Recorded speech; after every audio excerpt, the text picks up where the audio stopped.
Merci madame, monsieur, bonjour, bienvenue sur My Media Prime Télévision. C'est avec ce nouveau rendez-vous que désormais vous allez participer, vous allez vous familiariser davantage. C'est dans le cadre d'un débat dominicain, tous les dimanches d'ailleurs nous vous offrons cette plateforme de discours, de débat contradictoire où nous donnerons la parole aux acteurs politiques et au monde, aux universitaires ou alors à la classe de l'intelligentsia. Et ce dimanche, première sortie de ce dimanche dans le cadre de votre programme Vitrine 237, il est question de rappeler à ceux qui nous suivent de par le monde, naturellement, qu'avec vous, on attendrait vos contributions tout au long de ces 90 minutes de débat politique au 671 10 10 27 ou alors laissez-nous vos contributions sur notre page Facebook, My Media Prime, où vous allez nous suivre à travers le Cameroun et même dans le monde entier. Être aux affaires. Est-ce pour servir la grande communauté ou alors pour se servir? La question mérite de se poser aujourd'hui dans le continent au regard des cris des populations, au regard du niveau du sous-développement dans la plupart des sous-régions aujourd'hui, avec la question à l'ordre du jour qui mérite également d'être posée, la question des malversations financières dans la plupart des pays africains aujourd'hui au lendemain de la gestion de la pandémie du coronavirus. On peut se questionner effectivement si ceux qui sont aux affaires dans le continent africain sont aux affaires pour le bien commun, pour le bien de tous ou pour le bien individuel. L'autre chose, c'est que le Mali, la sous-région également, on peut se demander si la démocratie aujourd'hui peut être tropicalisée quand on sait que la sous-région Ouest-Afrique ne va que de coup d'État en coup d'État. La référence malienne aujourd'hui, après avoir chassé Ibeka 2 années passées au pouvoir par une junte militaire, la même junte militaire n'a pas pu s'entendre ou s'accorder. On est à un autre coup d'État. Aujourd'hui, la communauté internationale, elle a pris position. Cette position aujourd'hui nous permet de nous demander où était la différence, ou alors où est la différence entre ce qu'on a vécu au Tchad avec l'assassinat ou le décès d'Idriss Déby Itno, et cette communauté internationale avait fermé les yeux sur la question tchadienne. Aujourd'hui, elle en est à des sanctions ciblées pour le cas du Mali. La CEDEAO qui a pris position officiellement, ce qui nous revient aujourd'hui à nous interroger sur cette démocratie africaine. Est-ce que nos dirigeants sont avec nous? Juste derrière, une transition et on revient sur le plateau présenter ceux qui m'accompagnent dans le cadre de cette première production.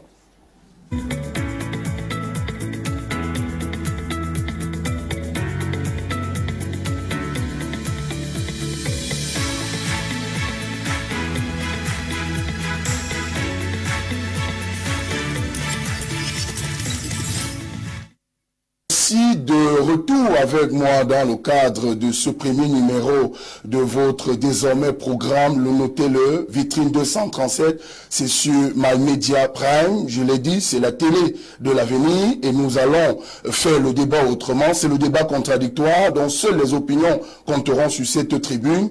Pas question de se battre dessus, pas question d'être radical. Nous essayons de donner aux Camerounais, en tout cas, ce que nous savons avec ceux qui m'accompagneront tous les dimanches dans le cadre de cette émission. Je commence avec vous. Lui, c'est Célestin N'Djamène, président national de l'Alliance patriotique et républicain du Cameroun, à part, récemment légalisé. Célestin N'Djamène, bonjour. Bonjour Sylvain Kokoba, bonjour à tous les spectateurs de Prime TV et merci de m'avoir invité. Mais je rappelle qu'on peut être radical sur les bons principes, sur les grands principes. Merci. Il faut relativiser. À part, comment se porte à part, quelques mois seulement après sa légalisation? Non, pas quelques mois, quelques semaines. Il faut bien préciser. Quelques semaines. Donc je pense qu'à part a déjà le vent en poupe. Si je m'en tiens simplement à l'actualité, je suis convaincu que d'ici quelques mois, à part sera définitivement entré dans la cour des grands et même des très grands. En tout cas, je me réjouis que sur le terrain, les choses avancent de toute façon tout à fait correcte. Et de façon tout à fait fulgurante aussi, parce qu'en vérité, c'est quand même rare de voir les partis à peine nés qui sont déjà à ce stade dans l'actualité politique du Cameroun. Donc c'est avec beaucoup de joie que je vous en parle aujourd'hui. et donc j'espère que ça va aller crescendo et c'est pour le bonheur des Camerounais, je suppose. Merci d'être venu. On accueille un autre déjà sur ce plateau avec nous ce matin dans le cadre de cette production première Vitrine 237. Lui, il nous vient du monde de l'intelligentsia, le professeur Pierre Alaka, c'est son nom. Il est universitaire, il est également expert fiscal agréé CEMAC. Professeur Alaka, Pierre, bonjour, bienvenue. Bonjour Sylvain Tchokoga, merci de m'avoir associé à côté des plus grands dans votre première émission. Je suis très heureux. Merci. Avec vous, professeur, au niveau de notre éducation aujourd'hui, on sait qu'il y a les mouvements dans nos universités là. Commentaire sur ce qui se fait aujourd'hui. Bah, vous me l'apprenez, il y a quel mouvement? On a vu des doyens, d'accord. Au niveau des Ben, j'ai cru comprendre par mouvement et la grève. Bon, écoutez, vous savez, le fonctionnaire est appelé à travailler partout où on l'envoie. Et l'université avait également glissé dans le cadre de la gestion des ressources humaines de la fonction publique normale, ce qui naturellement ne devrait pas être le cas. Mais bon, comme l'université est gérée par l'État encore chez nous, on a affecté des gens à de nouvelles fonctions, c'est très bien. Il faut redistribuer toujours les cartes. Parce que vous savez, quand on a fait 5 ans au même endroit, ça devient la routine. Et puis, il faut aussi apporter une ressource humaine nouvelle aux autres universités. Et ça permet des échanges, non seulement de compétences, mais d'expérience. Vous savez que l'université de Douala aujourd'hui est en plein chantier. Et c'est une qualité que nous avons au niveau de cette université. Et je crois que les savoirs devraient être très heureux parce qu'au sortir de là, on aura au moins une université construite. Or, l'université de Tchang est classée parmi les meilleures. Donc, si quelqu'un vient de Tchang, un autre vient de Douala pour Tchang, par exemple, c'est un échange. Même comme cela fait quand même polémique, vous voyez tout ce qui est dit aujourd'hui, qu'il se pourrait que ces mouvements-là obéissent en fait à la récompense politique d'un certain nombre parmi ces personnes. Non. Moi, je ne crois pas ça. Moi, je vais vous dire, le Cameroun obéit par rapport aux nominations à un principe simple, la confiance. Quelle que soit votre compétence, si celui qui nomme ne vous fait pas confiance, il ne vous nommera jamais. Donc, c'est une question de confiance, c'est tout. N'allez pas chercher ça autrement que ça. Merci pour ça. Merci bien. Avec nous également ce matin, il nous fait l'honneur, le plaisir d'être sur ce plateau de Vitrine 237. Lui, c'est un député de la nation. Il est également, par ailleurs, expert comptable, mais député surtout RDPC, il faut le rappeler, dans le département du Nkam. Samuel Moch, c'est son nom. Bonjour et bienvenue, honorable. Merci pour l'invitation qui m'a été faite et c'est un très grand plaisir d'être là parmi vous à cette toute première dans votre chaîne de diffusion. Également, c'est vraiment un honneur pour moi d'être à côté de mon frère professeur Alaka, que je n'ai pas vu depuis, je pensais qu'on commençait à nous séparer. Ah, pas du tout. Également à côté d'un très grand ami à moi qui est également Célestin Gamen, à qui je souhaite beaucoup de chance. J'ai pu comprendre que son parti évolue tellement bien qu'il va nous reculer, mais on l'attendait dans le cadre d'un débat républicain. Le professeur Alaka dit quelque chose tout à l'heure, il dit au Cameroun, si on ne fait pas confiance, on ne pas. Professeur, partout ailleurs, je crois que c'est comme ça. Attendez, si on ne vous fait pas confiance dans le cadre, vous avez beau être performant n'importe comment. Vous pensez que la confiance suffit aujourd'hui pour nous? Non, c'est un élément. C'est un élément. Bien entendu, si on nomme parmi les plus confiants, les plus médiocres, évidemment, ça poserait problème.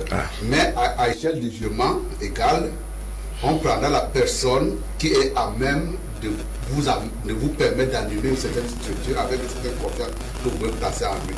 Et ça, c'est fatal. Et c'est pour cette raison, quand vous voyez très bien le parcours des gens très bien dans les structures, très souvent on les met en marge, parce qu'ils pensent qu'à raison de leur seule capacité professionnelle, ils peuvent changer tout. Par moment, également, il faut savoir comprendre des gens qui participent à votre promotion. Avec vous, Samuel Dieudonné Moch, le RDPC se porte bien si on s'en tient aux critiques formulées par l'opposition camerounaise aujourd'hui en termes de manquement dans votre gouvernance? Parce que vous attendez que le président nous félicite maintenant. Le président n'a jamais félicité. C'est à tort ou à raison? Non, ça fait partie du jeu démocratique.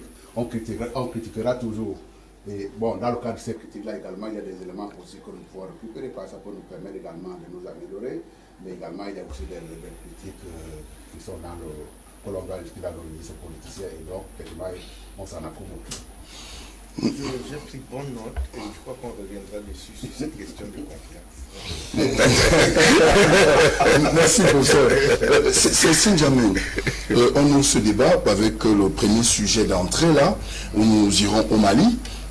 Questionner en tout cas ce qui se vit de ce côté, où la communauté internationale aujourd'hui a pris position face à cette situation considérée et qualifiée comme coup d'État. La classe politique française également semble être divisée. La sortie de Jean-Luc Mélenchon qui donne un certain nombre de détails devant le Parlement face au ministre des Affaires étrangères de la France, Jean-Yves Le Drian, où il dit la France, au cours de cette année, vient de perdre environ 12 militaires, 2 millions d'euros par jour, c'est beaucoup d'argent.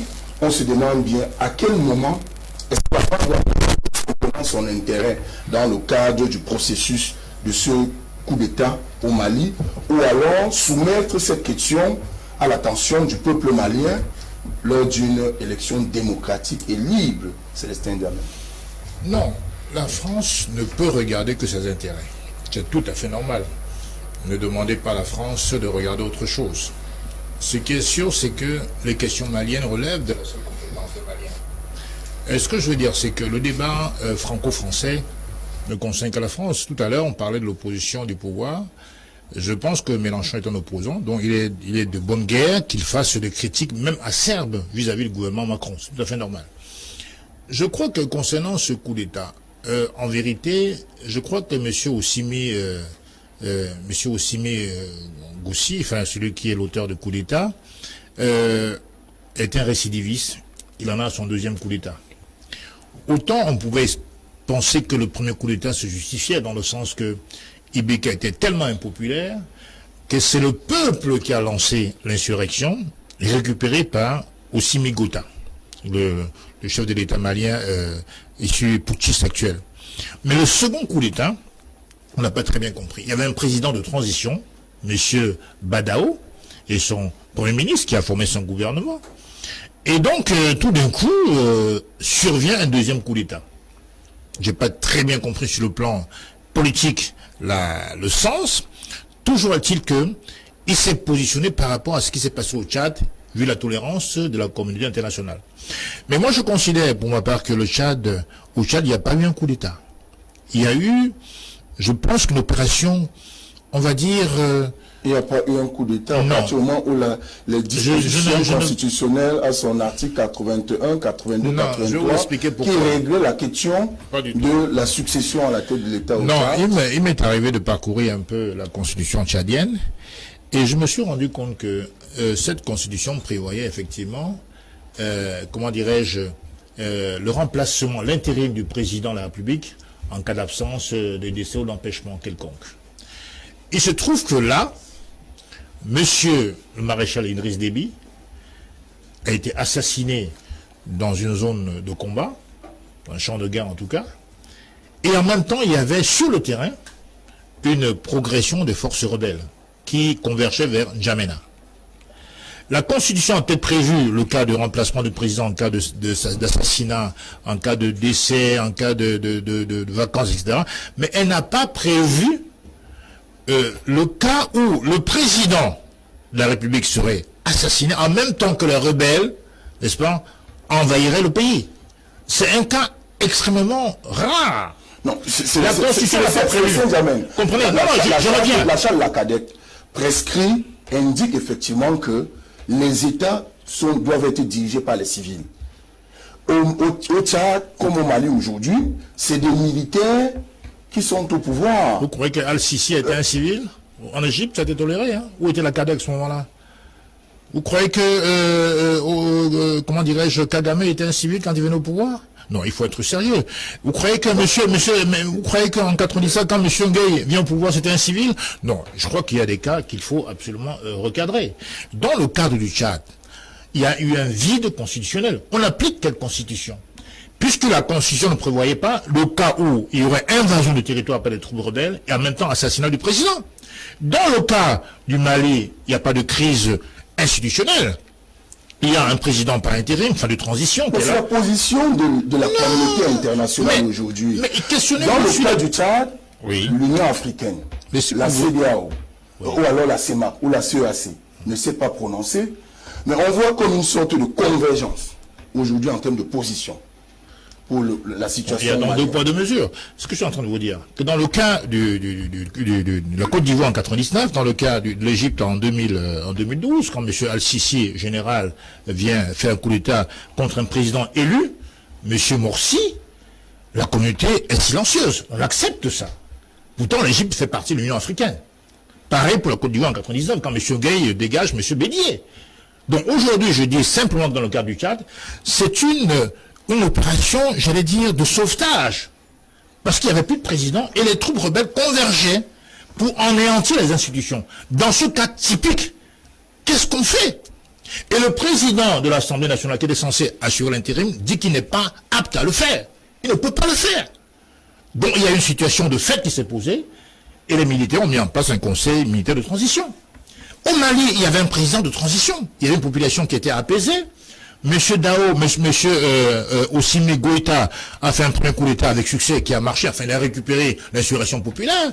Maintenant, qu'est-ce qui peut justifier le second coup d'État? Il faudrait qu'on m'explique. Il prend d'otage le président de la République, son Premier ministre, il les met dans une caserne, et tout d'un coup il prend le pouvoir. C'est un coup d'État absurde, abject, si j'ose dire.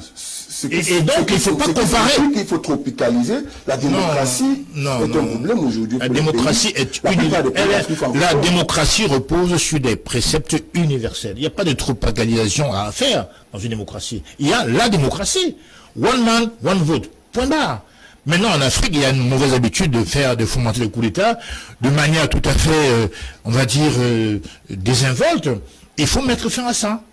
Dans le cas du Tchad, je répète, c'est très spécifique. Parce qu'au Tchad, il y avait invasion du territoire, dont l'intégrité du territoire était mise en jeu, était mise en danger. C'est un peu comme si un chauffeur qui est sur le chemin, il a la priorité, il y a un fou furieux qui fonce vers lui, il ne va pas dire j'ai la priorité, je fonce quand même. Il doit chercher à sauver sa vie. C'est une question de valeur suprême. La vie est une valeur suprême. Donc dans le cas du Tchad, les militaires ont pris les choses en main, parce qu'il fallait stopper l'avancée des rebelles, neutraliser les rebelles, et ça n'a rien à voir avec le cas du Mali. Merci, honorable Samuel Moch. Avec vous, est-ce que ce qu'on vit aujourd'hui au Mali, avec la position de la communauté internationale, comme le dit Jean-Luc Mélenchon, c'est la conséquence d'un président, il a dit, mal élu, Ibeka, c'est-à-dire qu'après 2 ans, l'armée a dit, on ne te veut plus. Et la suite aujourd'hui, c'est que le Mali est instable. Oh, c'est là où se situe le point de divergence entre Célestin Diamé qui vient de parler tout à l'heure et moi. Il n'y a pas à tolérer un coup d'État sous quelle forme qu'il soit et quelles que soient les motivations profondes. C'est le principe général. Il n'y a pas à tolérer un coup d'État, il n'y a pas à l'expliquer à travers une impopularité quelconque d'un président en place. Parce que la République a une séquence. Lorsque vous avez à un moment donné un président qui s'est fait élire sur la base d'une majorité, même si elle est étriquée, vous attendez le temps nécessaire que son mandat finisse et que, faisant preuve de son impopularité, qu'il puisse être battu. Dans le cadre effectivement de ce premier coup d'État, que je voudrais également, avec lui, Célestin Diamel, condamner, il n'y a pas de coup d'État qui puisse être compris, qui puisse être toléré, que l'on puisse regarder avec bienveillance. Par contre, là où je suis d'accord avec lui, il y a une application heureuse, intelligente des procédures. La procédure, c'est celle que j'ai énoncée tout à l'heure. Il n'y a pas à cautionner un coup d'État. Point. Maintenant, revenant dans le domaine de professeur Alaka, je dirais également qu'en toute loi, il y a d'abord la lettre et l'esprit. La lettre, c'est qu'il n'y a pas de coup d'État. L'esprit, c'est qu'à travers une stabilité que l'on veut inscrire dans le cadre d'un socle républicain, on pense qu'on va sauver la paix, on pense qu'on va sauver un certain nombre de conflits dont le coup d'État est souvent catalyseur. C'est de penser également qu'à travers la Constitution, on peut également mieux respecter les droits de l'homme. Parce que dans le coup d'État, effectivement, que nous avons, c'est la loi du plus fort. Il y a un moment donné, un gars qui dit j'ai plein d'armes avec moi, je peux contraindre les autres. On n'a pas à être contraint, sinon que par la loi à l'intérêt d'une république. Et donc, c'est là où effectivement nous poussons se rejoindre. Et quand je dis qu'il y a la lettre et l'esprit, une meilleure application des procédures, une application intelligente des procédures, là vous faites des parallèles effectivement qui ne tiennent absolument pas. Dans le cas du Mali, que ce soit le premier coup d'État, que ce soit le second, nous l'appelons bel et bien coup d'État. Dans le cas du Tchad, la notion de coup d'État n'est même pas avérée. Ça, c'est la première chose. Donc, à travers ça, il n'y a pas une personne qui cherche à contraindre une population en disant, moi, étant muni d'armes, je peux mettre fin à la vie d'un président en place pour pouvoir prendre sa place. Voilà déjà la première différence qui s'annonce. Et la deuxième, effectivement, c'est celle qu'il cite. Nous sommes dans le cas du Tchadien dans une situation d'état de nécessité patente. État de nécessité patente. Dans lequel on dit effectivement, on peut mettre... Est-ce que l'état de nécessité met de côté, dont on touche la Constitution? Vous êtes prêt à soulever l'état de nécessité là où il n'y en a pas, notamment dans le cas de l'état de survival, mais vous n'êtes plus disposé à l'évoquer quand il faut effectivement... Dans le cas d'espèce, il faut invoquer. C'est quoi l'état de nécessité? J'ai une maman dont l'enfant est en pleurs, qui n'a pas mangé depuis 2 ou 3 jours, qui rentre dans une boutique, prend une boîte de lait, sans payer. Sans payer. Mais la Constitution règle ça. Attends, non, je n'ai pas fini. Il s'en va payer. Le jour où on l'attrape, il dit, si je n'avais pas mis en mal cet intérêt mineur, l'intérêt majeur n'aurait pas été sauvé. Dans le cas cadre, effectivement, l'intérêt majeur mineur, c'est d'aller s'arc-bouter en lire quelques lignes de la Constitution. L'intérêt majeur, c'est qu'il fallait quand même protéger la vie des hommes au Tchad. Il fallait protéger les biens et les hommes au Tchad. Et dans le cadre, effectivement, ça a été, c'est d'autant plus que j'insiste encore, on n'a pas apporté la preuve qu'il y a eu un coup d'État au Tchad. Il y a effectivement un certain nombre de personnes qui ont porté atteinte dans le cadre d'un attentat, un président de la République. On pense qu'à travers ce mécanisme-là, on a bien fait. Et d'ailleurs, quand il dit que les autres ont mal compris la position de l'Union, de la communauté internationale, je crois qu'il apprendront à leur compte défendant. Dans le cas, effectivement, les gens sont réunis et en toute intelligence, on estime que dans le cas tchadien, on pourrait avoir une forme de tolérance. Et encore que, je crois qu'y compris à eux, sans les exclure des instances internationales, on leur a dit, vous faites quand même vite, le temps que vous mettez la paix. Est-ce qu'il n'y a pas 2 poids 2 mesures? Non, il n'y a pas 2 poids 2 mesures. Et je sais, Sylvain Tchokoga, pourquoi cette histoire vous gêne. C'est parce que vous faites beaucoup d'enjambements. Il faut être assis sur les principes. Et ça va qu'à un moment donné, il y a un principe qui peut avoir des contorsions. On peut faire également un petit écart en attendant de revenir sur l'essentiel. Le problème qui gêne dans le cas tchadien, qui vous gêne, c'est de dire effectivement, il s'appelle également débit. Non. Si c'est débit qui apportera la paix, le temps nécessaire qu'on pense à la relecture de la Constitution, on fera avec lui. Et dans le cadre également, notez quand même une chose, à part des opposants ici ou là, qui sont en train de dire c'est totalement horrible qu'on ait pu fonctionner comme ça, je pense que toute la communauté internationale a été pratiquement unanime que cet État-là conviendrait à une meilleure transition au Tchad. Nous parlons également du Tchad de Sylvain Tchokoga. Mais cela avait été dit dans le cas du Mali. Non. Mais voilà un autre putsch répété par des mêmes qui ont à l'issue. Je vais vous dire en quoi également c'est tout là, il n'y a même pas de comparaison. C'est les islamistes, hein, plus ou moins, qui sont en train de manipuler l'opinion au Tchad, au Mali. Dans le cadre, effectivement... Mélenchon pose la question, qui finance ces personnes? C'est une armée républicaine laïque qui est au front pour pouvoir savoir ce qu'on va sauver les vies humaines. Et dans le cadre, effectivement, qu'est-ce que vous voulez? Vous voulez effectivement qu'on soit assailli dans notre espace public par la religion? Non. Nous sommes tous des républicains sur ce plateau. Il n'y a que la loi qui peut nous définir notre fonctionnement au quotidien. Je pense qu'il faut nous s'en tenir à cela. Le cas malien est un cas très dangereux. Je n'aimais pas beaucoup Ibeka parce qu'à un certain moment, je le trouvais un peu roublard pour un chef de l'État. Il a pu faire un mandat, le second, ça a été porté. Voilà, c'est le peuple. Oh, ben bon. Oui. Mais bon, même si c'est le peuple qui les chasse, il nous aurait pu attendre la séquence des problèmes pour pouvoir mieux les chasser.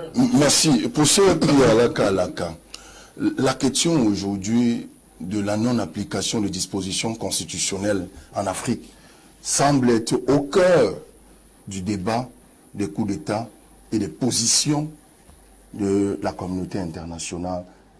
Moi, je vais vous dire quelque chose. Vous savez, comme vous avez évoqué le droit avec la Constitution, je voudrais vous dire que dans le droit, il y a une alternative. Soit c'est l'application du droit, c'est ce que des juristes appellent le positivisme juridique, soit alors l'application du droit au cas par cas, c'est le pragmatisme juridique.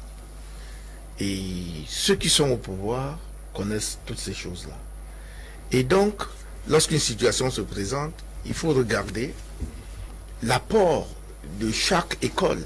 Est-ce que maintenant, il faut rester dans l'application stricte du droit, comme dans le cas des coups d'État où l'Union africaine a, par une, je crois, convention ou résolution, interdit cette chose-là? Ça dépend. On pourrait voir si on peut suivre l'Union africaine ou alors on ne suit pas l'Union africaine en fonction de la situation sur le terrain. Ça, c'est la première chose. La deuxième chose, c'est que, revenant sur les coups d'État, qu'est-ce que le coup d'État règle comme situation? Le coup d'État devrait régler deux choses, la paix et le progrès. Est-ce que le coup d'État devrait exister? Attendez. Je ne suis pas encore dans l'existence du coup d'État, mais le coup d'État devrait régler deux choses, la paix et le progrès. Or, qu'apporte le coup d'État? La non-paix et le non-progrès pendant un certain temps. Un État vit parce que cet État est en paix, et cet État qui vit en paix vit conformément aux normes constitutionnelles en présence, et la dévolution du pouvoir devrait être faite par rapport à ce que dit le droit. Tout à l'heure, l'exemple tchadien a été évoqué par Célestin Diamène. On peut valablement suivre sa position, qui est d'ailleurs partagée par mon ami l'honorable Samuel Motte, parce qu'au Tchad, il y a eu une situation de confusion. Et dans cette situation de confusion, même si au départ, personnellement, j'ai été tenté de penser que le président de l'Assemblée devait prendre le pouvoir, mais je me suis rétracté pour dire, si ce n'est pas lui qui prend le pouvoir, puisqu'on est dans une situation d'état d'exception, d'état d'urgence. La Constitution règle cela pour ça. Les hommes politiques... Je suis d'accord que la Constitution règle cela. Mais nous nous sommes trouvés dans une position où nous n'étions pas dans une situation de paix, où celui qui gouverne a disparu dans des circonstances de paix. Celui qui a disparu l'a été dans des circonstances de non-paix, c'est-à-dire de guerre. Le pays est envahi. Est-ce qu'on devrait appliquer le positivisme juridique pour dire que la Constitution, voilà ce qu'elle prévoit, en cas de vacances de pouvoir, mais de quelles vacances s'agit-il ici? Ou alors appliquer, suivre ce que avait dit l'Union africaine? Moi, je crois que dans le cas du Tchad, on pouvait le faire à une condition, que celui dont le président de l'Assemblée continue la guerre. Or, il n'était pas militaire. Et vous savez que dans les États civils, les militaires tirent leur force des civils. Moi, je crois que pour cette raison, il fallait un militaire, fut-il le fils de Déby, qui prenne les armes pour continuer le combat, chasser les rebelles qui voulaient déstabiliser le pays, et peut-être après maintenant rentrer ce sont dans les pratiques démocratiques, c'est encore pour ça à la carte. Les partis? Les pratiques démocratiques. C'est quoi la démocratie? Pourquoi forcément moi je vais vous dire que la démocratie n'existe nulle part. La démocratie, c'est la raison du plus fort. À votre avis? Ça, c'est la tropicalisation africaine. Non. On ne peut pas imaginer ces scénarios. Non. La démocratie, c'est la raison du plus fort. La raison du plus fort, celui qui arrive en tête aux élections, il est le plus fort.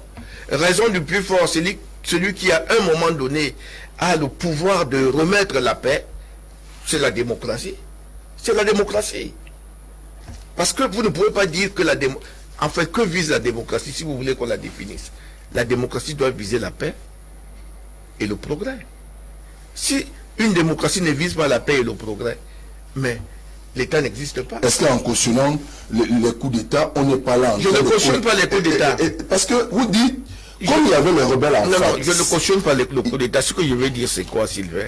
Ce que je veux dire, c'est que depuis que l'Afrique, depuis Sylvanus Olympio, je crois, oui, avec son histoire du franc CFA, depuis Sylvanus Olympio jusqu'à ce dernier coup d'État au Mali, qu'est-ce qui a changé en Afrique?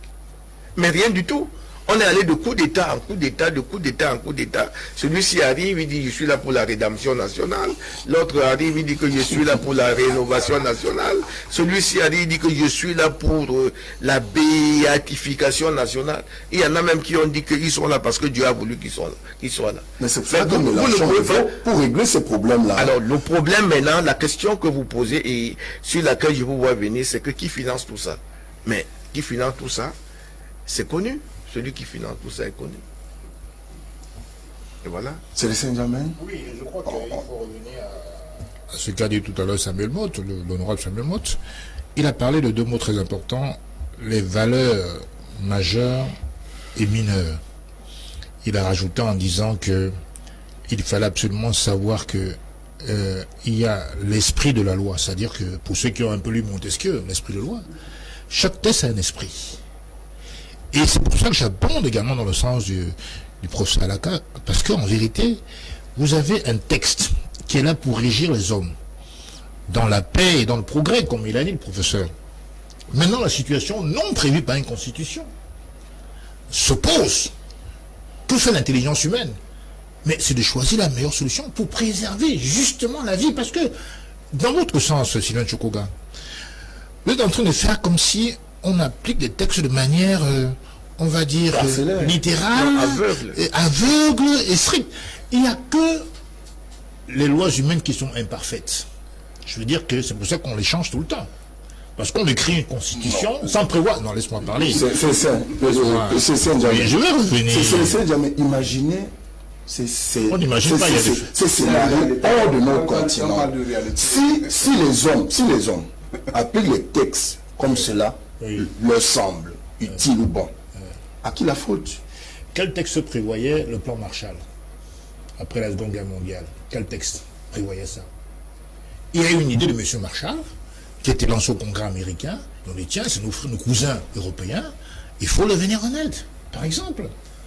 Il n'y avait pas de texte avant qui prévoyait ça. Il n'y avait pas l'OTAN, il n'y avait rien du tout. On a vu la valeur suprême. Un peu comme si, effectivement, tout à l'heure, l'exemple de la femme qui vole la viande pour nourrir ses enfants, parce qu'elle veut éviter la mort des enfants. Elle sera condamnée sur le principe. Et c'est pour ça que Boussalaka dit que sur le principe, on est contre le coup d'État. Ça, c'est le principe. Maintenant, il y a des accommodations qui relèvent du bon sens et de la raison. Comprenez? Vous évitez la conséquence des coups d'État. Non, c'est pour ça que je veux qu'on sorte de ce sujet. Laissez-moi. En réglant la question, effectivement, des pratiques démocratiques. Les pratiques démocratiques dans les pays africains. Oui, mais dans le cas du Tchad, pour être très, très pragmatique et même très trivial, il y a eu un président assassiné par les services secrets français. Il faut bien que les gens le sachent. Il était assassiné. Pas par un Tchadien. C'est un peu la différence qu'il y a entre meurtre et assassinat. Aucun rapport n'a encore... En tout cas, c'est mon opinion personnelle. Aucun rapport d'enquête n'a encore... J'ai rencontré le président Déby le 13 avril, au palais. Il faisait allusion, effectivement, à des escarmouches militaires dans le Tibesti, des trucs comme ça. Mais il n'y croyait même pas. C'est-à-dire, il disait que c'est des enfants qui font comme d'habitude. Les services secrets français avaient pour mission, puisque dans la force Barkhane, il y a 5000 hommes, dont 2000 Tchadiens, positionnés au Mali, dans le nord Mali, à Kidal. Et il y avait une coopération militaire entre la France et le Tchad, puisque le Tchad était vraiment en première ligne dans ces affaires-là.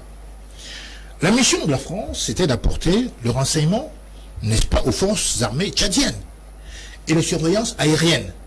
Le jour où M. Déby sort le 18 avril, il va à Moundou, Ensuite, il descend vers Mao, dans une zone de combat.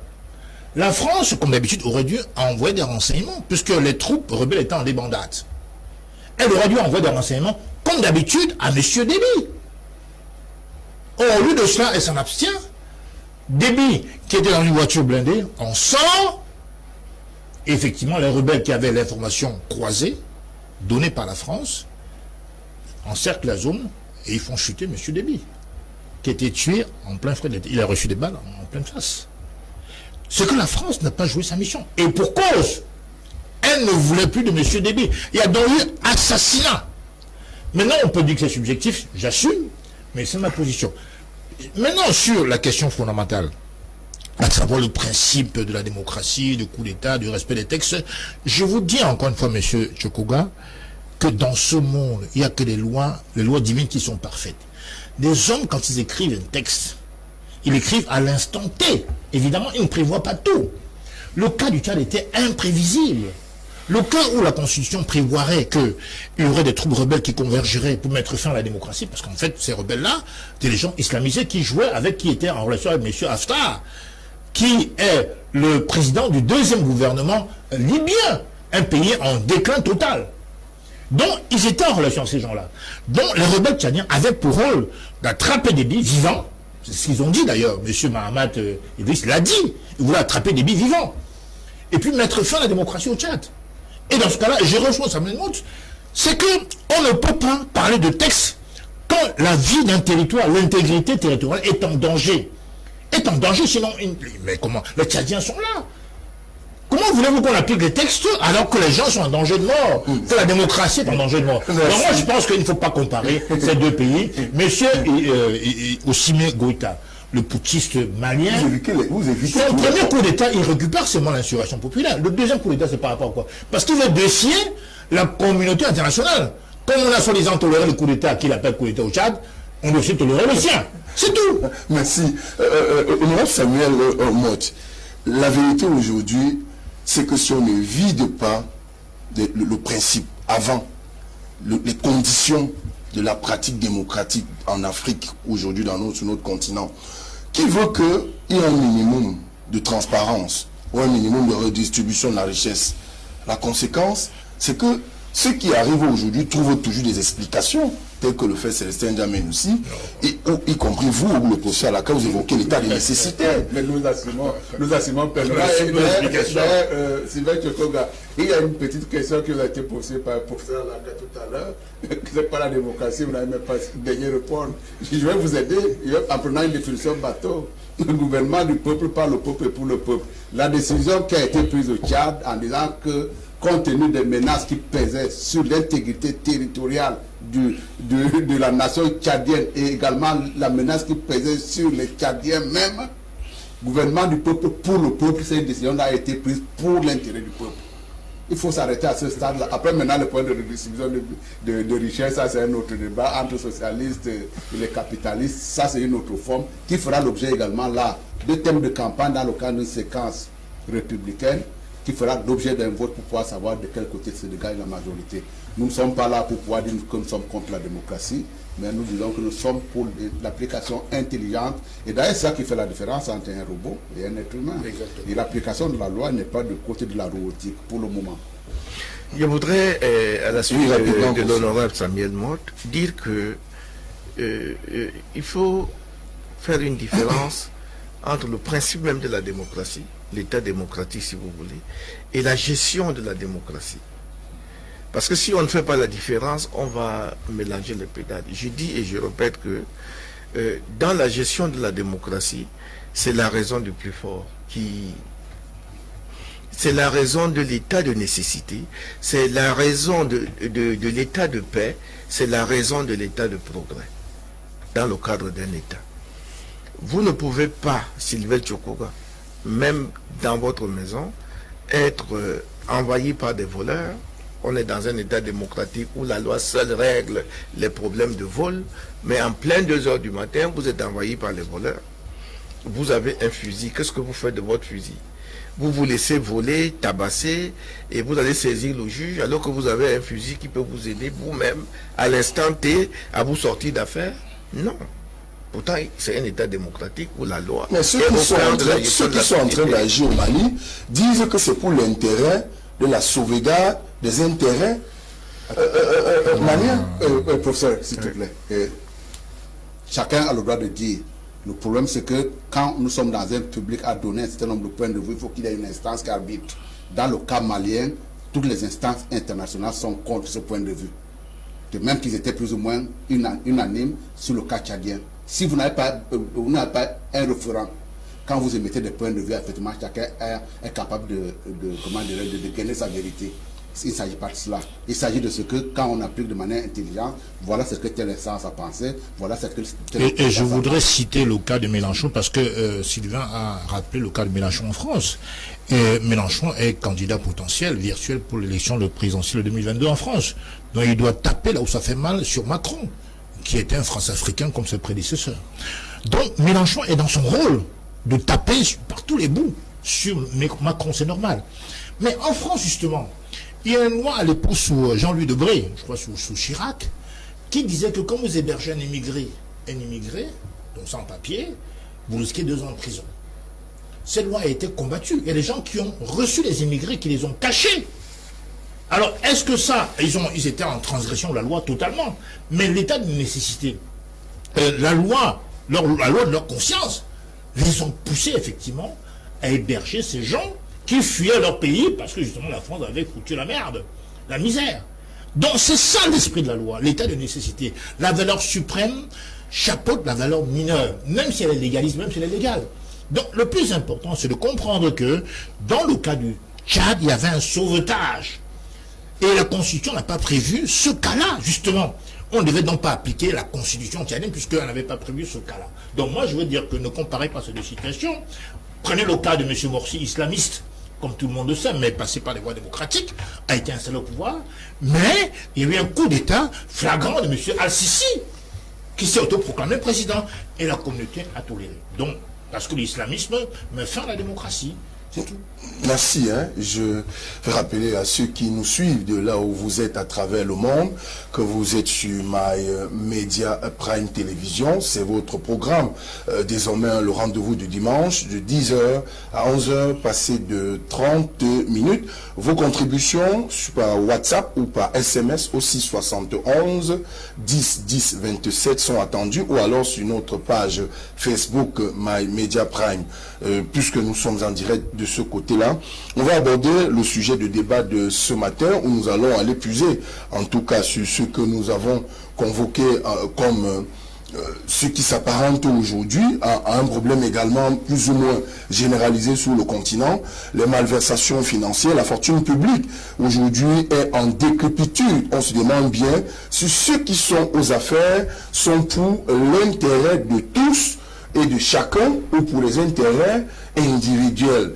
La preuve, c'est que dans le cas du Cameroun, pour régler la question, entre parenthèses, cette question de la protection de la fortune publique, on a mis en sur-pied ou en musique un certain nombre d'instruments pour contrôler ou alors pour contrôler ou auditer des gestionnaires de crédit public tels que la CONAC, la NIF, le contrôle supérieur de l'État, y compris, je veux parler des commissaires au compte à l'intérieur d'un certain nombre de départements ministériels. Mais ce qui est évoqué aujourd'hui avec le cas de cette suspicion, de ce rapport qui expose effectivement le fait que 180 milliards, voire plus, a peut-être été mal géré au Cameroun, nous permet effectivement de nous dire comment on protège finalement la fortune publique dans notre pays. Pour ce sujet-là, je vais commencer avec vous, professeur Piaraka Alaka. Aujourd'hui, comment on protège notre fortune publique au-delà de tout ce qui a été déployé comme instrument? Sur le plan légal, vous avez cité un certain nombre d'institutions. Il y a également des institutions sur le plan international, sur le plan africain. Il y a d'autres institutions internes à chaque ministère. On a même mis jusqu'aux boîtes à lettres pour protéger la fortune publique. Mais le problème, c'est que on a l'impression que tout ça, ça sert à rien du tout. Alors, pourquoi ça ne sert à rien du tout? Je vais d'abord répondre à cette question. Tout à l'heure, il y a eu un premier débat sur la notion de confiance. Qui vole? Mais ce sont ceux qui peuvent voler. les gestionnaires de crédit, les ordonnateurs de crédit, ce sont les membres du gouvernement, ceux qui sont proches de l'argent public. Or, comment ces gens qui sont proches de l'argent public arrivent si près de l'argent public? C'est parce qu'on leur a fait confiance au moment de la nomination. Question, fait-on confiance aux voleurs ou fait-on confiance? Ou alors la confiance est exclusivement orientée vers le vol parce qu'il y aura des retours. Vous savez, l'échelle de corruption, c'est quelque chose de fondamental. Et je me réjouis de ce que l'honorable Samuel Motte ait confirmé d'entrée de jeu qu'on ne peut nommer que les gens en qui on fait confiance. Et l'occasion m'est donc donnée de dire et d'affirmer avec force et avec suffisamment d'autorité pour dire que au Cameroun, on nous a nommé toujours, on nous a toujours nommé des gens à qui on fait confiance. Mais à quoi? Au vol, à la corruption. Voilà la triste réalité. Nous allons arriver aux solutions. Comment véritablement mettre hors d'état de nuire les voleurs? Parce que nous sommes arrivés à une situation où, quelle que soit la volonté du président de la République, parce que c'est à lui qu'on a donné notre bulletin de vote, quelle que soit sa volonté, il ne connaît pas tous les Camerounais, on est d'accord. Donc on lui présente des gens, hein, il demande à tête, trouvez-moi quelqu'un dans telle zone en qui vous faites confiance et qui peut être utile au Cameroun. C'est le parrain. Alors, vous voyez que dans ce schéma de confiance, où il n'y a que la confiance qui est à la base de la nomination, mais on arrive fatalement à cette situation. Et vous comprenez dès lors que si on ne change pas ce paradigme, honorable Motte, des choses ne peuvent pas marcher. Pourquoi ça ne peut pas marcher? Pourquoi les gens vont leur faire rien? Parce que le parrain le protège. Vous voyez, quand vous créez une entreprise, vous mettez votre frère, quand il vous avez du mal à le punir. Alors que si vous avez mis quelqu'un d'autre par sa compétence, s'il fait une bêtise, il n'y aura pas d'état d'âme. Voilà le débat aujourd'hui au Cameroun. Il faut commencer par le commencement. Les gens qui volent, ils sortent d'où? Ils sortent de la notion de confiance. Et parce qu'ils sortent de la notion de confiance, ils vont toujours voler parce que chacun se dit, mon parrain est puissant, il est fort, on ne me fera rien. Et ils volent. Et ils continuent à voler. Et le Cameroun regresse. Voilà notre problème. On ira sur les solutions que j'estime, moi, idoines aujourd'hui, pour que le pays puisse dire aux voleurs, volez, mais voilà ce qui vous attend. Parce qu'on a déjà dit, ne volez pas, ils volent. Quand les gens arrivent jusqu'à voler l'argent destiné à la santé, il y a un problème moral. Ces gens n'ont même plus honte. On peut encore voler l'argent destiné au stade. Bon, ça peut passer. Ou à l'autoroute. On peut encore se dire, bon, on peut attendre. Mais des gens sont en train de mourir. On vous dit, voilà l'argent. Aidez-les à ne pas mourir. Parce que tous ces gens sont des acteurs de développement. Est-ce que vous savez pourquoi dans les pays développés, et quand il y a un accident, 3 personnes décèdent, le président de la République ou le ministre se déplace? Parce qu'on a perdu 3 contribuables. Donc ça a été le cas au Oui, Sénégal. On a perdu 3 contribuables. On a perdu peut-être 3 génies. Le pays ne peut plus les former en un temps pour rattraper le gap. Hein? De leur formation au moment où ils décèdent. On ne peut pas former d'autres personnes. C'est pour ça qu'il est important de savoir que lorsque l'argent est destiné à la vie des humains, vraiment, ayons quand même honte. Ne touchons pas à ça. Mais on a touché. Ça veut dire qu'on a dépassé le cap de l'intolérable. Enfin, du tolérable, si vous voulez. On ne peut plus accepter ça. Il est donc normal qu'aujourd'hui, nous soyons... présomption d'innocence. Il n'y a aucune présomption. Le ministre de la Communication. Non. Le ministre de la Communication est dans son rôle, Sylvain. Le ministre de la Communication est dans son rôle de défense ses collègues. Peut-être lui-même est dedans. Je crois qu'il avait eu 400 millions. Bon, ça, c'est rien. On peut laisser, lui, on peut le laisser. D'abord, c'est un homme intègre. Et puis, c'est comme ça. Maintenant, la présomption d'innocence n'existe pas en cas de flagrant délit. Il y a plutôt le respect des droits de la défense qui se substitue à la présomption d'innocence. Vous trouvez quelqu'un avec une machette qui est en train de trancher la tête d'un enfant. Vous parlez de présomption d'innocence? Vous voyez qu'il y a contradiction entre le premier sujet et peut-être c'est qu'on... Non, laissons le premier sujet, il est politique. Ici, on est dans un domaine social qui fait en sorte que notre pays soit en retard, comme la plupart des pays d'expression française. Parce que c'est ça le problème. Ces fonds Covid ont été donnés dans des autres pays, on n'a pas vu ça. C'est-à-dire que ça, c'est la non, ce n'est pas que le ça, cas au Cameroun, en Afrique du Sud. C'est pour ça que j'ai évoqué la question aujourd'hui de la chose publique semble se poser sur tout le continent au lendemain de la gestion de la pandémie. En Afrique du Sud, ça se pose. On a carrément vu, je pense, il faut que le nom du pays me parvienne, au Parlement, un ministre, tout un ministre de la Santé publique a été menotté. Mais pourquoi on ne fait pas pareil chez nous? Au moins là, ce ministre et les siens, ou alors ceux qui en tiennent lieu, ils vont avoir peur prochainement. Au moins ça, c'est révélateur que tout le monde s'est fâché. Mais chez nous, vous avez des gens qui vous pardonnent de la présomption d'innocence. Vous voyez? Ça veut dire que... ça veut dire que... Voilà des gens qui ont volé. C'est établi. Vous m'avez demandé qui a fait le rapport. Je voudrais vous dire que la Chambre des comptes de la Cour suprême, c'est des hauts magistrats.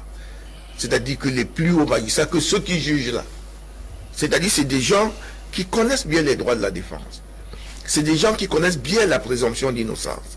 Mais lorsqu'ils couchent leur rapport, en lisant ce rapport, il n'y a même plus la présomption d'innocence. Tout ce qui reste à ces voleurs, c'est le droit, l'exercice de leur droit à la défense. On peut dire, bon, défendez-vous, vous avez volé pourquoi? Parce que ça peut rejoindre l'histoire de cet enfant et qui n'a pas mangé depuis 3 jours et dont la maman vole un morceau de pain dans une boutique.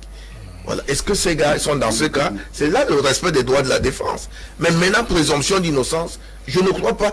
Il y a la présomption de culpabilité. Parce que s'il y a une présomption d'innocence, il y a une présomption de culpabilité. Pourquoi on veut toujours trouver un modèle camerounais à chaque chose? Merci. Honorable Samuel Mode, vous qui êtes au-delà de votre casquette de député de la nation, vous êtes également expert comptable. En réalité, aujourd'hui, les Camerounais se posent bien la question de savoir comment on protège sa fortune publique au regard de tout ce que j'ai évoqué comme institution et même quelques mesures pour le cas du Cameroun avec l'opération épervier comme instrument qui permet de pourchasser ces personnes qui ont touché à la fortune publique. Mais on se pose bien la question, ça continue. Pourquoi? Bon, avant de répondre à votre question, laissez-moi d'abord résoudre le contentieux que j'avais pour ça sur la confiance. J'ai un ami qui a fait un stage à Bercy. Bercy, c'est le ministère des Finances et en France. Et c'est le temple vraiment de la finance monté à cela. C'est un héritage que nous devons à Colbert. Et il paraît que Colbert disait que la probité est héréditaire. Sous-entendu, tu ne vas au ministère des Finances que si ton père est passé par là et qu'il a fait acte de probité. Et donc, dans toute forme de nomination que nous avons, mais vous voyez également que nous pouvons utiliser comme étant un élément de contrôle. C'est l'idée de ce que, connaissant telle ou telle personne, à la base, avant sa nomination, on peut lui accoler une présomption de quelqu'un, par exemple, qui est bien, de quelqu'un qui pourrait mieux travailler que l'autre. Et c'est pour cette raison que très souvent on a cherché à l'intérieur de son cercle. Bien entendu, vous pensez très bien qu'une citation de Colbert disant la probité est héréditaire, y compris moi-même, fils de petits paysans, ça me met en porte-à-faux. Ça veut dire que si j'étais en France, je n'aurais jamais aucune chance de pouvoir travailler à Bercy. Mais les choses sont ainsi faites. Très souvent, on s'est renseigné pour pouvoir dire est-ce que c'est la bonne personne que nous allons mettre à cet endroit.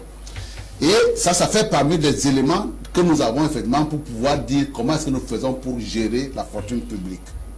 Parce que ce qu'on va demander à un gouvernant, que l'on soit dans la sphère privée, dans laquelle je travaille au quotidien, que ce soit dans la sphère publique, ce qu'on demande à un haut dirigeant, c'est de dire est-ce que vous avez mis en place un certain nombre de sécurités qui vous permet de protéger et de sauvegarder le patrimoine commun. Après maintenant, la confiance des clients par le contrôle, très souvent, on viendra vérifier en disant, à partir du moment où on vous a fait confiance au départ, on voudra vérifier quand même que on peut continuer à vous faire confiance. Et que ce n'est pas tellement un mal camerounais, que vous soyez au Cameroun, aux États-Unis, dans quelques pays que ce soit dans la fonction publique, que vous soyez également dans la sphère privée, il y aura l'ensemble de ces mécanismes que l'on va vous demander de mettre en place pour pouvoir être sûr. Mais bien entendu, je suis également mieux classé pour pouvoir savoir que malgré toutes les règles au monde que l'on pourra faire, et d'ailleurs je crois que, vous savez, j'ai comme l'impression que le péché en lui-même, l'acte de viande, est, depuis la première activité humaine, a été frappé du sceau de la transgression. C'est-à-dire que plus vous allez mettre des barrières, plus ça va exciter un certain nombre, même sur le plan intellectuel, hein, comment est-ce que nous faisons pour pouvoir sortir des mailles d'un interdit qui a été formulé contre nous? Et en le bravant, même il y a une forme d'incitation qui nous accompagne dans notre acte. Moi, je ne suis pas là pour cautionner quoi que ce soit, mais c'était tout simplement pour pouvoir dire, on aura toujours dans notre environnement des fraudeurs. Tout est de savoir si à travers des mesures répressives, on peut essayer de réduire le phénomène.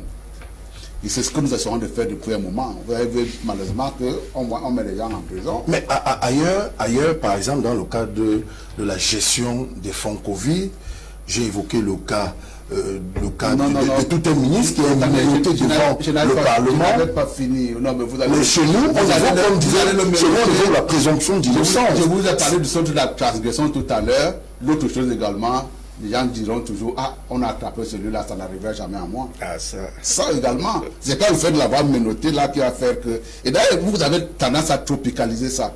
Là également, j'ai une discussion fort ancienne avec un gars qui vient faire son service militaire au Cameroun et qui se trouve dans mon service. Et il m'arrête, il me prend en anglais, vous êtes des corrompus, notamment vous les Africains. Bon, quand il a fini de me saouler, vous êtes corrompus pendant 6 mois. C'était moi, je lui ai dit, bon, assois-toi, il va te parler maintenant. Est-ce que quand je dis corruption, est-ce que je parle mon patois? Le simple fait que ce soit dans votre vocabulaire, ça veut dire que vous le savez. Et d'ailleurs, dans ma culture bantou, c'est un mot qu'on ne sait pas nommer. Oui. Et donc, partout ailleurs, vous allez toujours avoir des gens qui fraudent. Maintenant, il faut effectivement que l'outil répressif, les instances répressives puissent le faire de manière régulière.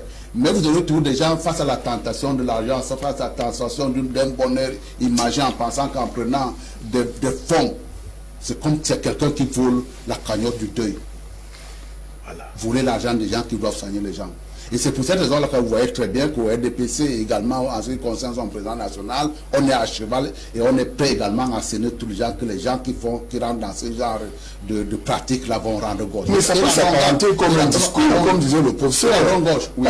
On a effectivement la NIF, on a la CONA, on a le contrôle supérieur de l'État, on a les audits internes au sein des départements ministériels, on a même l'Assemblée nationale, on a même l'Assemblée nationale, on a l'opération épervier, mais les suspicions de détournement ou la mise sous la fonction publique on continuera tout le temps à le faire. Mais il a d'ailleurs dit que plus on met des écueils, plus les gens cherchent à contourner ces écueils. D'où l'efficacité même de ces écueils. On peut également questionner l'efficacité de ces institutions. Pour le Covid, contrairement à ce que mon frère, professeur Alaka dit tout à l'heure, je voudrais quand même qu'on le soit réservé parce que nous sommes vraiment dans une zone de turbulence là. Quand je vous ai dit tout à l'heure qu'il y a un certain nombre de mécanismes, notamment les sécurités internes qui vous permettent de protéger, de sauvegarder, parmi ces sécurités internes, il y a quoi? Professeur Alaka, il y a le code des marchés publics.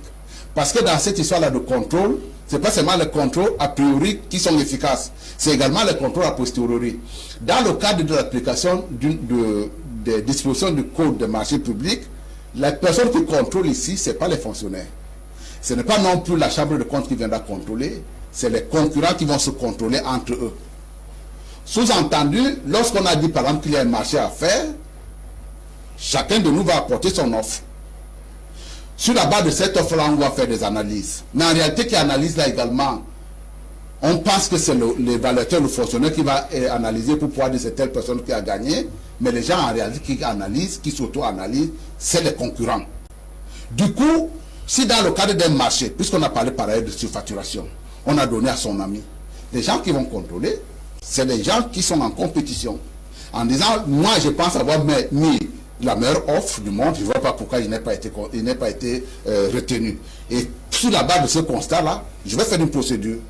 Ce n'est que comme ça que ça peut marcher.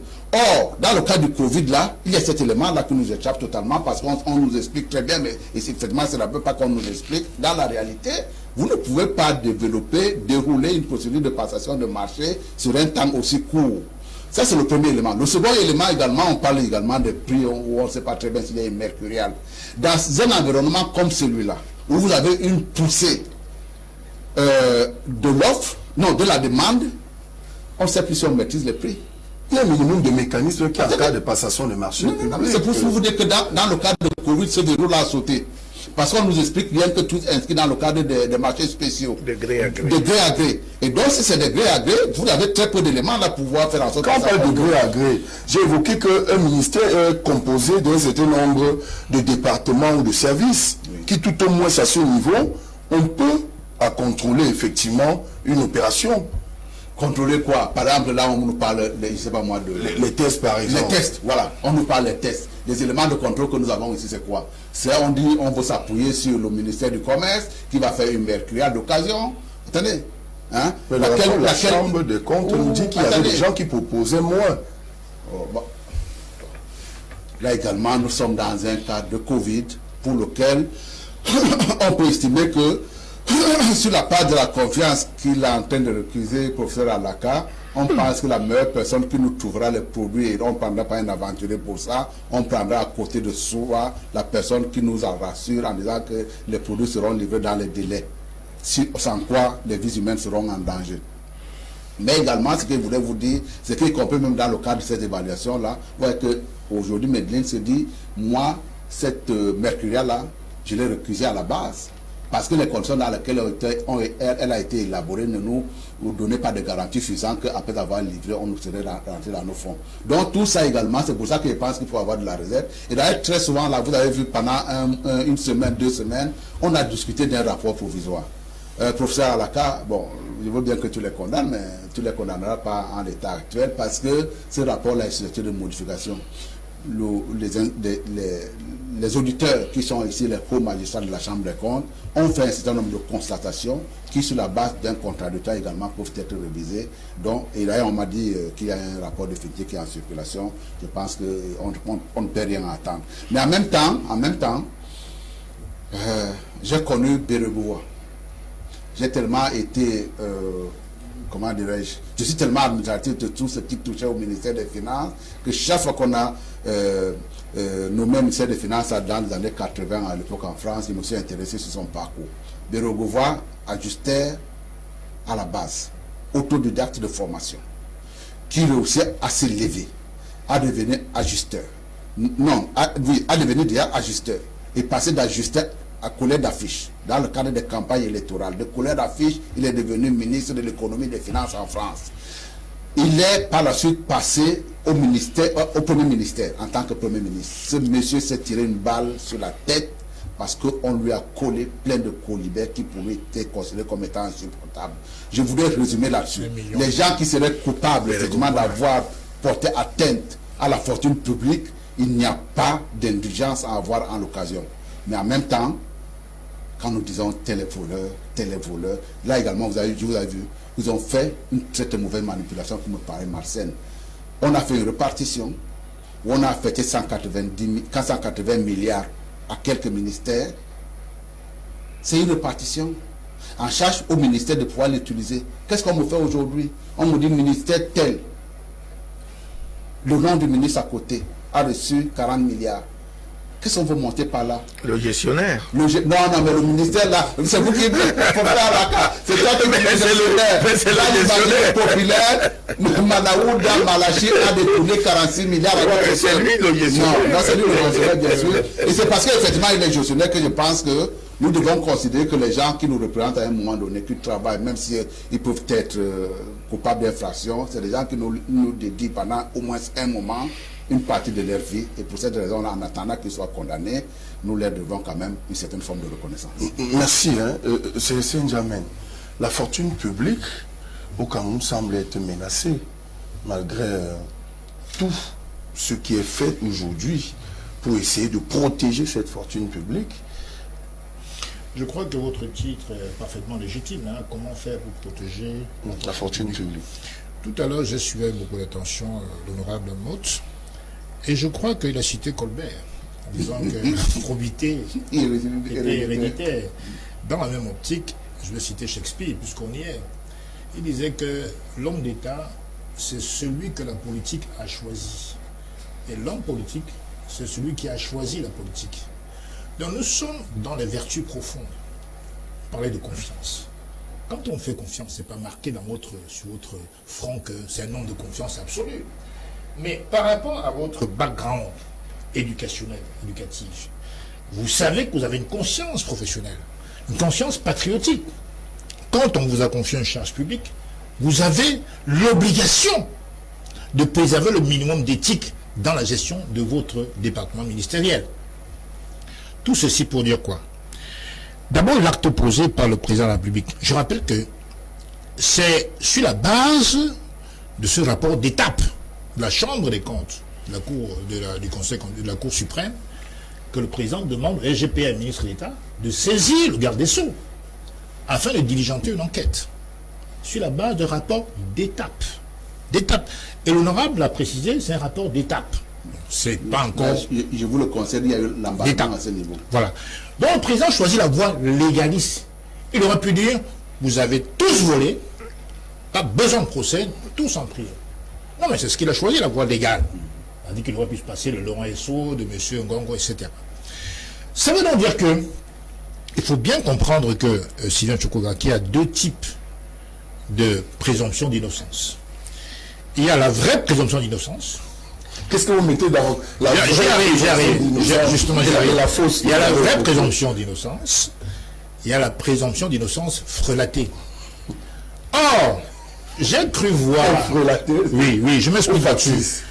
C'est la même chose, le fond est le même. Vous voulez faire les petits débats inutiles. Bon, maintenant, monsieur René Saadi, ministre de la Communication, a semblé dans mon inconscient, dans ma conscience, vouloir utiliser une présomption d'innocence un peu frelatée, comme pour couvrir des éventuels coupables, Mais on doit être ferme sur le principe juridique, c'est-à-dire que on n'est pas présumé coupable normalement.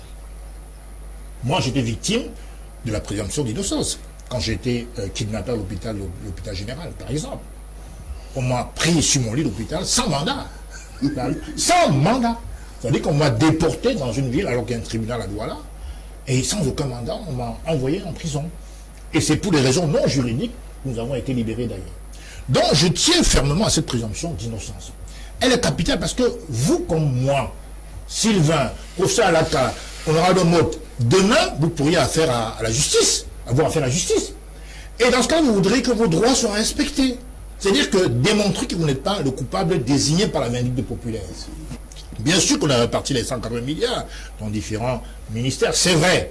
Maintenant, pourquoi a-t-on inventé le droit pénal? D'abord, ça sert à quoi? Définir une infraction, chercher les auteurs de l'infraction et apporter les sanctions nécessaires. Une fois qu'on a égrané les faits, on a détourné 40 milliards par-ci, 6 milliards à la recherche scientifique, 4 milliards au commerce, etc. Ok, ça c'est des faits qui sont intangibles, qui sont indiscutables. Maintenant, quels sont les auteurs de ces faits-là? Quels sont les auteurs? Ne croyez pas si bien dit, parce que on peut dire, écoutez, le ministère de la Santé a reçu 40 milliards, 45 milliards pour être plus exact, mais est-ce que Manaouda a détourné? Est-ce qu'il a détourné? Et s'il l'a fait, combien de milliards il aurait détourné? C'est pour ça qu'il y a une procédure juridique. Et d'ailleurs, je veux vous dire que la matière criminelle, vous savez très bien qu'il y a des enquêtes qui sont menées. Il arrive souvent que le juge d'instruction classe l'affaire sans suite. C'est-à-dire qu'il n'y a pas d'éléments probants pour porter l'affaire en justice. Et dans ce cas-là, l'affaire est terminée. Alors même que, bon, sauf cas de flagrance, parce qu'en flagrant délit, on nous a vu signer un chèque, un faux chèque, ou bien prendre l'argent, on nous a filmé, ça c'est du flagrant délit. On nous amène au tribunal juste pour les formalités. Mais en dehors du flagrant délit, on doit mener une véritable procédure judiciaire. Rappelez-vous Dreyfus, au 19e siècle en France. On parlait d'intelligence avec l'ennemi, l'Allemagne avec je ne sais pas quel pays. Il était juif, capitaine français de l'armée. Il était désigné comme le coupable.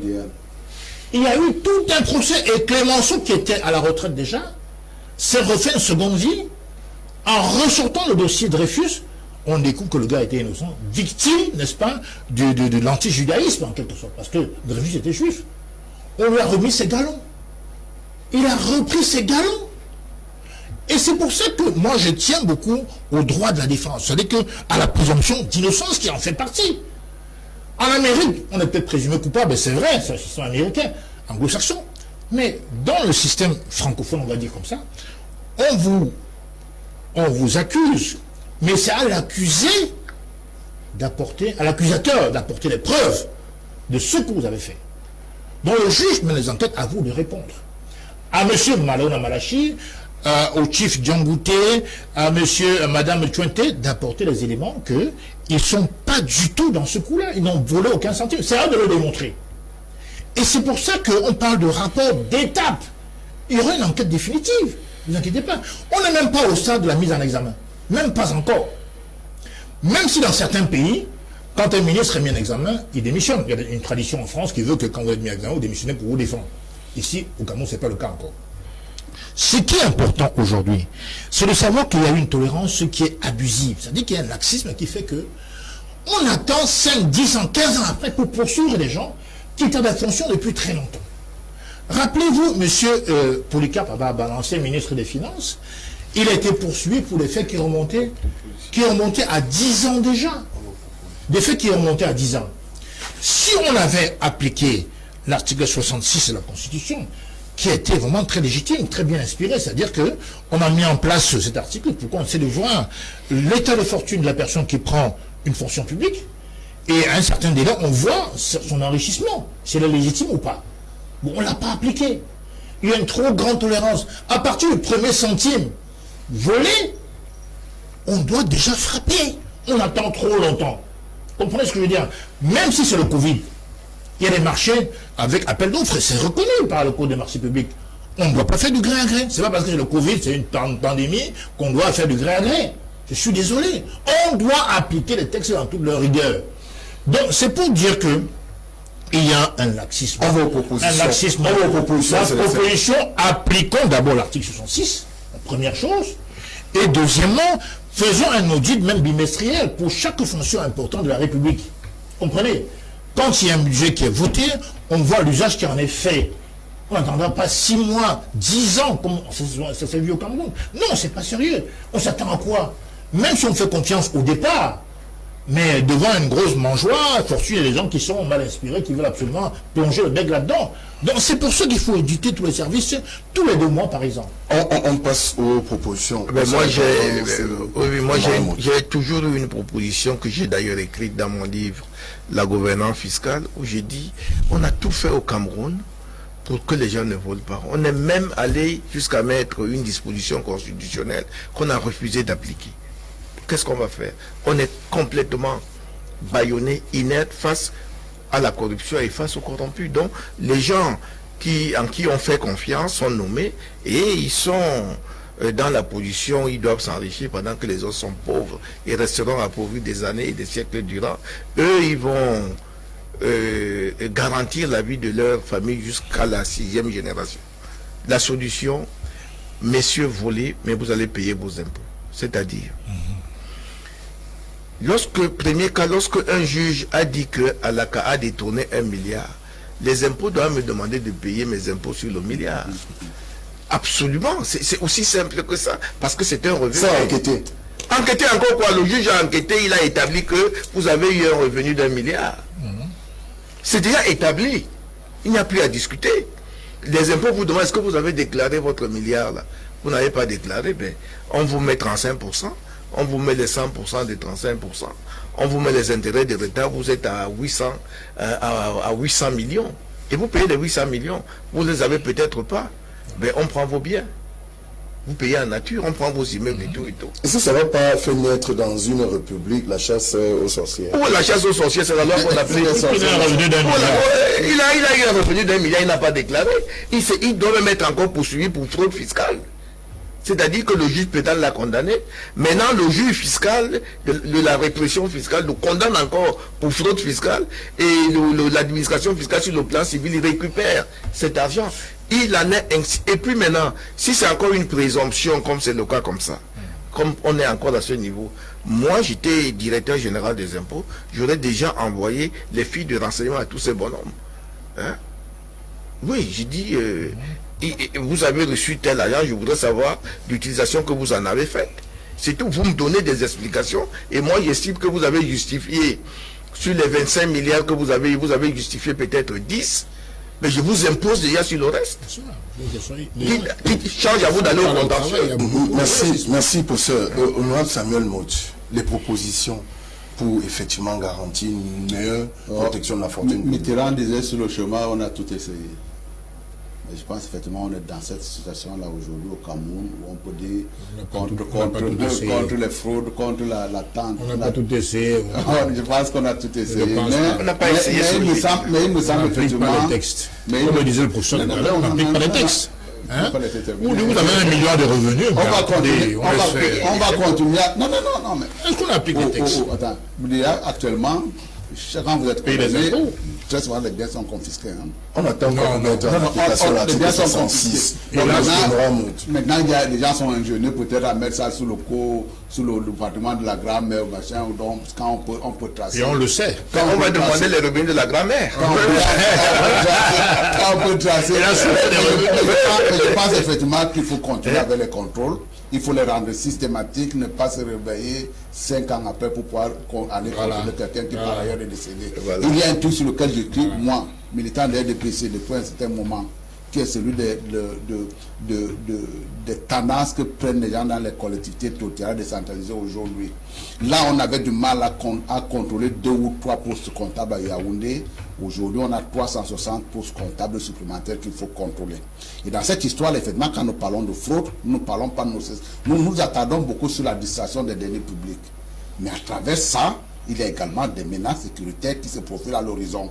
C'est-à-dire qu'un gars, président de la collectivité territoriale décentralisée d'un point X, à partir du moment où il a commencé à frauder, il devient un danger pour la collectivité même.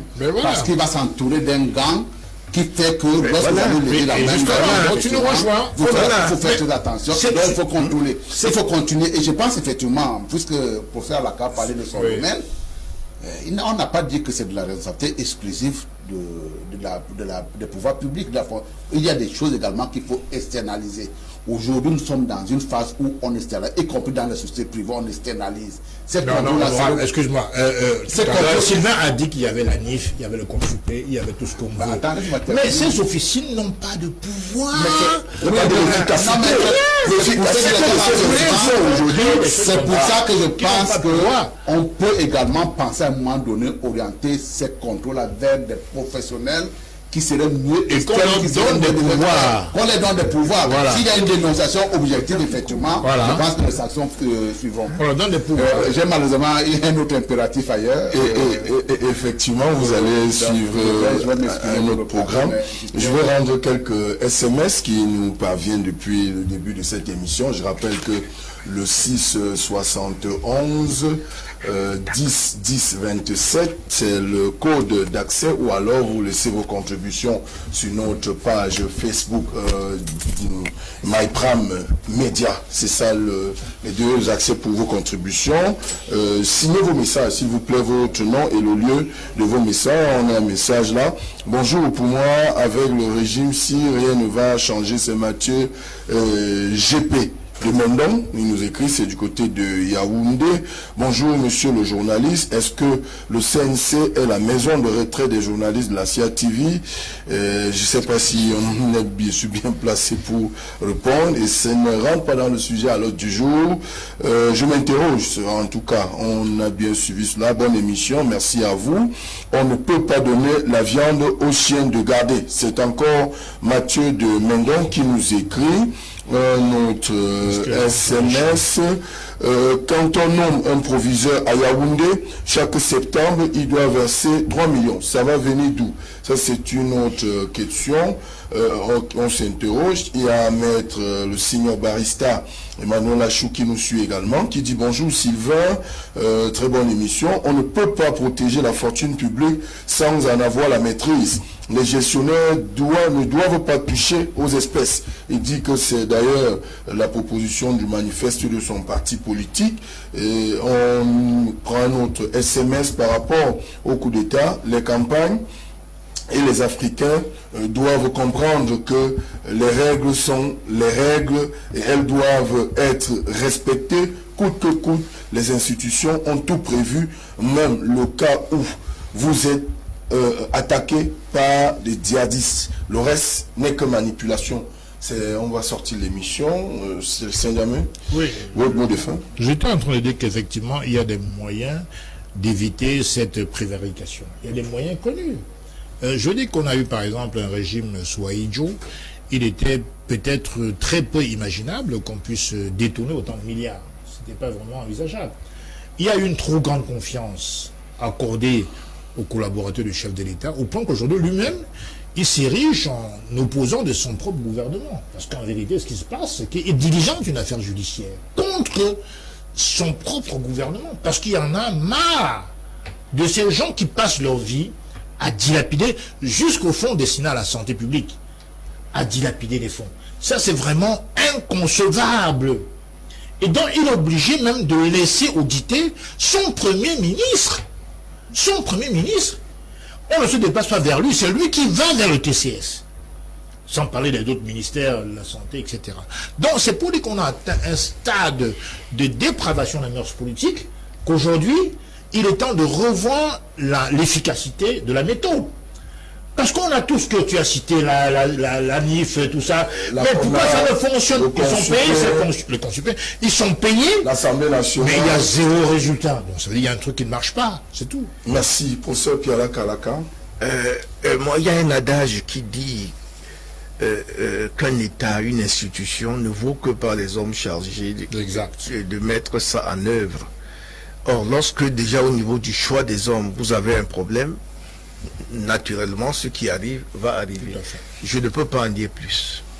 Merci bien, cher monsieur. Merci d'avoir répondu présent dans le cadre de la toute première émission de votre programme Vitrine 237. Il faut le noter. Désormais, votre débat politique dominical, c'est tous les dimanches lorsqu'il sera 10h sur vos antennes. C'est sur My Media Prime. On vous donne ce grand moment de débat contradictoire dont seules les opinions compteront pour une meilleure contribution au développement du Cameroun. Restez sur la télévision du futur.